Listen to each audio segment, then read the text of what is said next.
There's this absolutely legendary story in Chinese philosophy. I mean, it's this epic, almost mythic meeting of giants that has shaped how we understand Eastern thought for centuries. It's romantic, it's profound, and, well, let's just dive right in. So the legend goes something like this. You've got a young, ambitious Confucius, right? He's all about creating order, rules, and a perfect society. He goes to visit this legendary wise man, the old master, Lao-Tzu. And when he comes back, he's just completely shaken.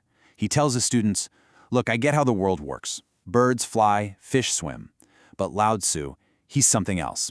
He's like a dragon, totally beyond my comprehension. And you can see why this story is so powerful, right? It sets up the entire pecking order for us.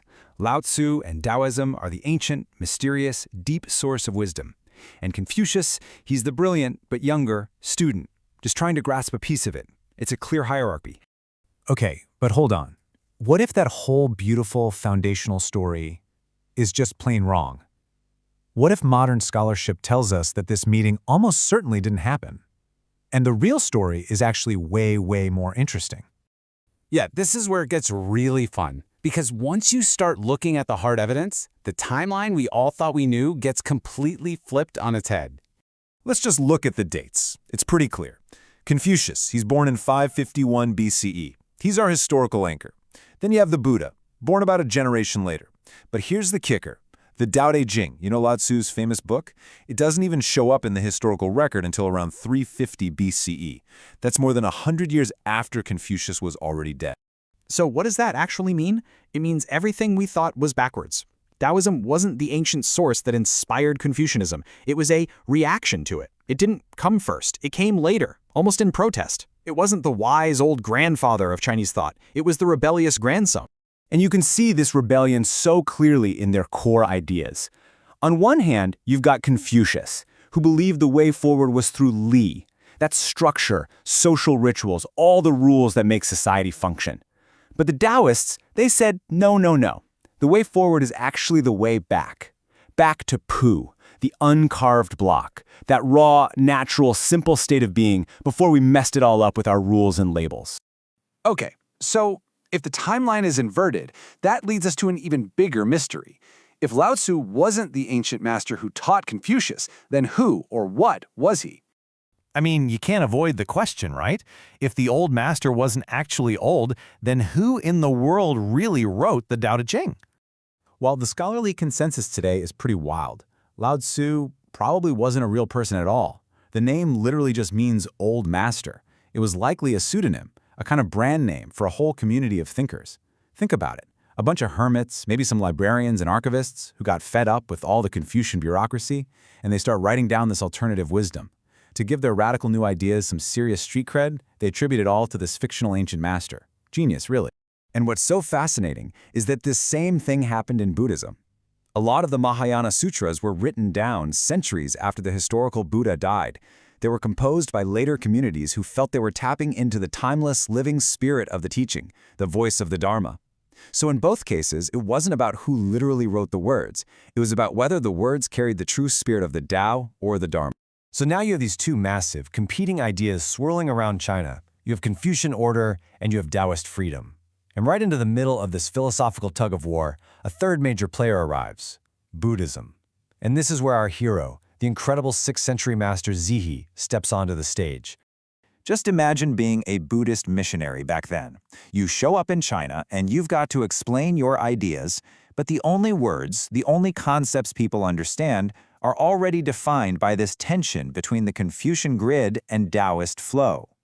So the early translators, they tried this method called Zhiyi, which basically means matching concepts. They'd take a super deep Buddhist idea like shunyata or emptiness, and just find the closest Taoist word like wu, which means nothingness. I mean, it kind of worked, but it was a huge risk. You could easily lose the unique genius of Buddhism and just make it sound like Taoism light. This is where Zhiyi's brilliance just shines. At the time, China was being flooded with all these different Buddhist texts that seemed to completely contradict each other. Zhiyi looked at this chaos and created order. He said, look, these aren't contradictions. It's a curriculum. The Buddha was the ultimate teacher. He started with the basics for the beginners. Then he introduced more complex ideas like emptiness. Then he went even deeper. And finally, in texts like the Lotus Sutra, he revealed the final, ultimate truth that tied it all together.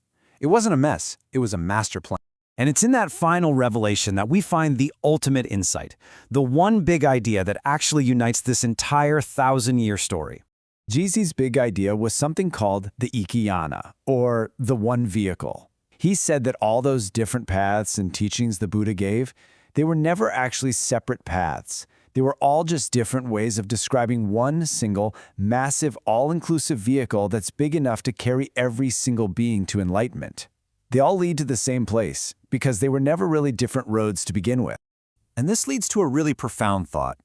Think of the Chinese concept of the Tao as the ultimate way, the underlying reality of everything. And think of the Buddhist Dharma as the method, how you engage with that reality. Well, in the one vehicle, the two collapse into one. The method you use to walk the path is the path. The way you're going is the destination.